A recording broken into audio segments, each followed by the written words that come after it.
духтарои азиз, имрӯз оиди маҳсулотҳое ки духтарои ман заказ кардан. Ҳозир ман шаҳри Зея ва ин чизои равон мекунам. Унҷа оценест ва доставкашона мо мекунем. Инҷо духтаро зубной пастаи ширкати Атоми, зубной паста дар асоси прополис. Яъне ки вақте ки зубной паста харидорӣ мекунед, дар ҳамон пушти тюбик бояд полоскаи сабз бошад. Полоскаи сабз бошад, ин дар бораи он шаҳодат медиҳад ки зубной паста дар асоси гиёҳҳои табиӣ сохта шудагӣ. Пастаи ширкати Атоми ҳам ҳамин гуна духтаро дар асоси гиёҳҳои табиӣ сохта шудагӣ. Прополис ҳамагон медонед ки ин чиз антибиотики табиӣ ба шумор меравад ва дар дохили даҳон ҳамаи инфексияҳоро мекушад. Яъне ки ҳамаи бемориҳо аввал аз даҳон сар мешавад.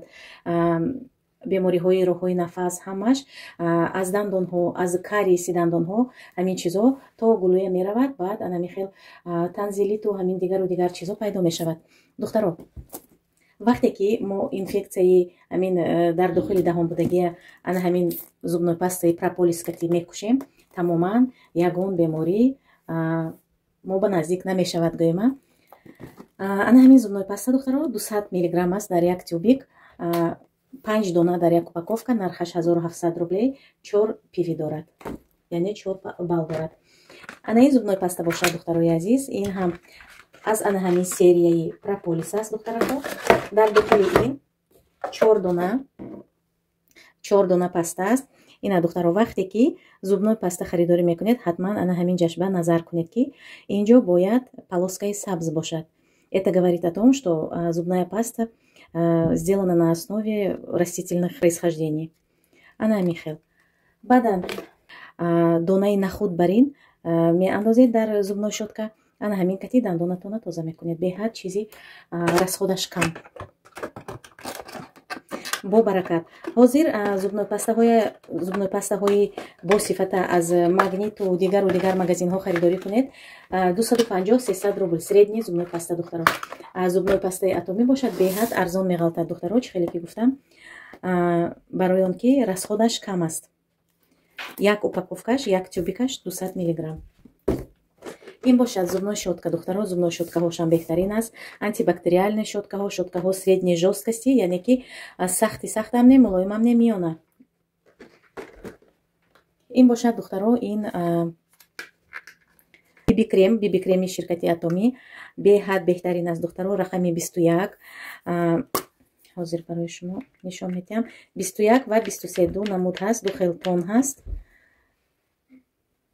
аҷоибот ҳам SPF 50 дорад духтаро, яъне ки ҳимоя аз нури офтоб 50 аст в тон. баъдан нархи ин духтаро 1400 рублей аст. барои заказ марҳамат нависед, метавонед худатон номнавис шавед, заказ кунед. баъдан ҳар рӯзи шанбе дар ширкати Атоми падарка мегузоранд. онҳое ки заказ мекунанд аз як маблағи муайян падарка мешавад. 8000 рублей, 10000 рублей, 12000 рублей падаркаҳои қимат мемонанд. ё ки анами хел зубной паста мондагӣ будан ҳафтаи гузашта, аз ана ин зубной паста мондагӣ будан. хулоса ин вобаста аз харид.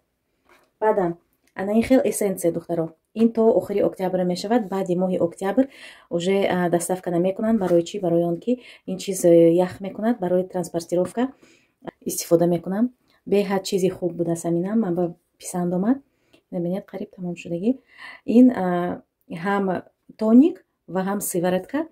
пеш аз косметика кардан ҳамин кати роҳотона тоза мекунед.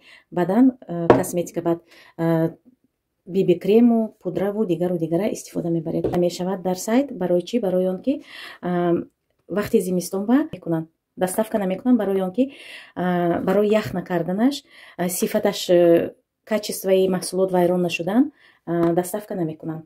аз моҳи апрел сар мешавад доставка. ана ҳамин буд духтаро маълумот оиди маҳсулотҳои ширкати Атоми. рақамҳое ки дар рӯи экран мебинед рақамҳои телефонии шахсии ман аст духтаро. марҳамат нависед, бо мо ҳамкорӣ кунед, ба командаи пешқадами мо пайваст шавед. рӯз ба хайр духтарои азиз. имрӯз картофелни запеканка омода мекунем. барои ин ман картошкаи пешакӣ пухтам, грудкаи мурғ лозим аст ва грибы. ҳамаша якҷоя бирён мекунем, пюре тайёр мекунем ва дар духовка мепазем.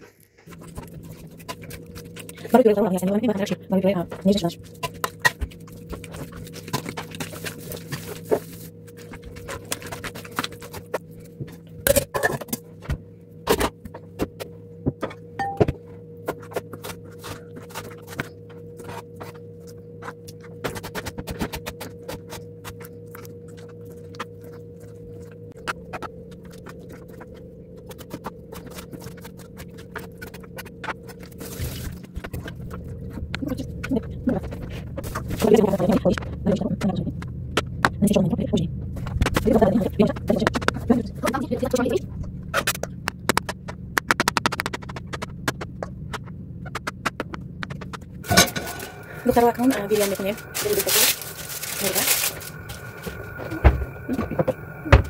چسن جوانید. روغنی رستنی هم میشود. روغنی الیف کبی که من بیریان میکنم.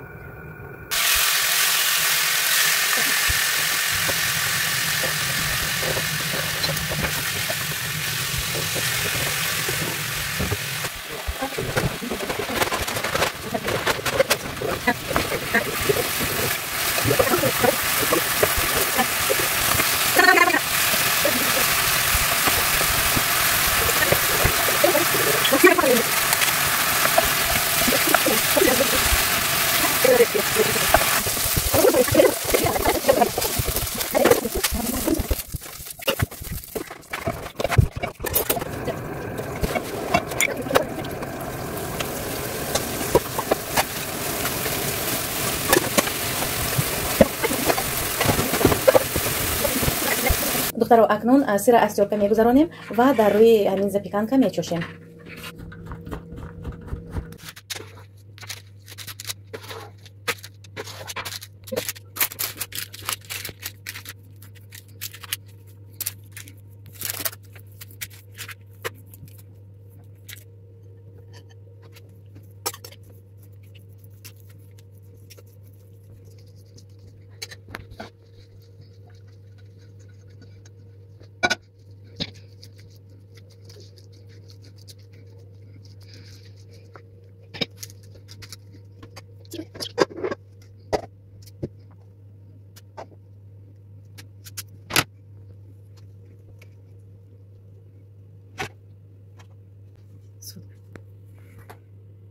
اکنون دخترها در تفلون 200 درجه و میمانیم 20-25 دقیقه تا سیر آب شدنه. انا دخترها زپیکانکا نمیخیل تیار میشود.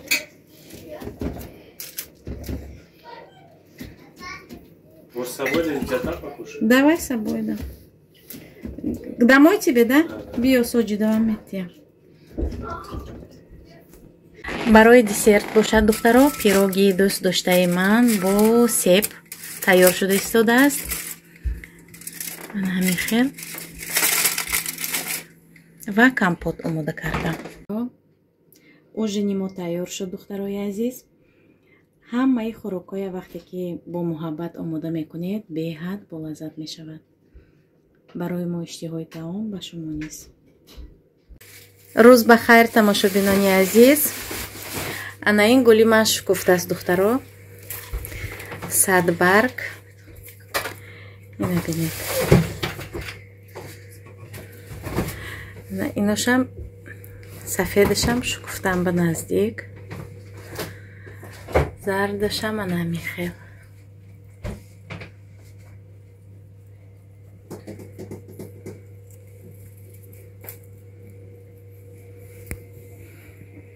А может сосиски на гриле сделать?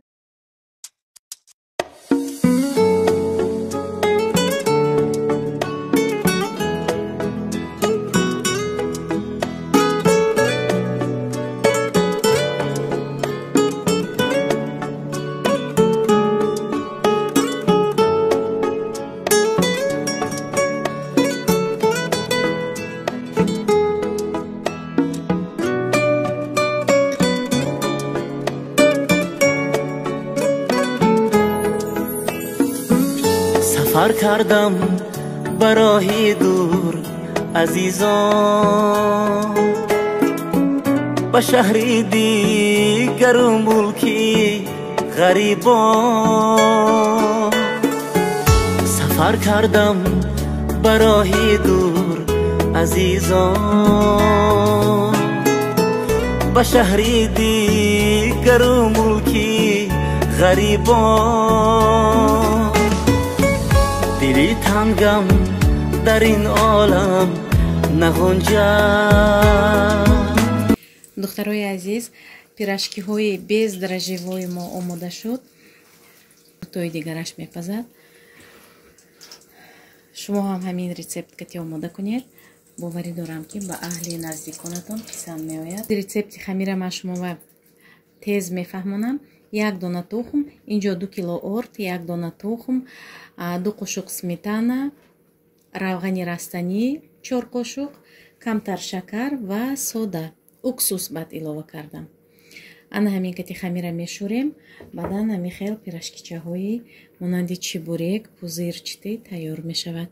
ҳам хамираш бомаза мешавад ва ҳам мулоим мешавад. духтаро, хамира сахт намекунед, хамир камтар сахт намешӯред, хамир бояд мулоимтар шӯред барои мулоим омаданаш. духтарако, ана ина бинед. барои начинка бошад сир, сосиска ва картошка. аҷоиб мешавад. ана ҳамин хел туну кат мешавад. духтаро, дидед монанди блинчик хамираш. ҳатман тайёр кунед.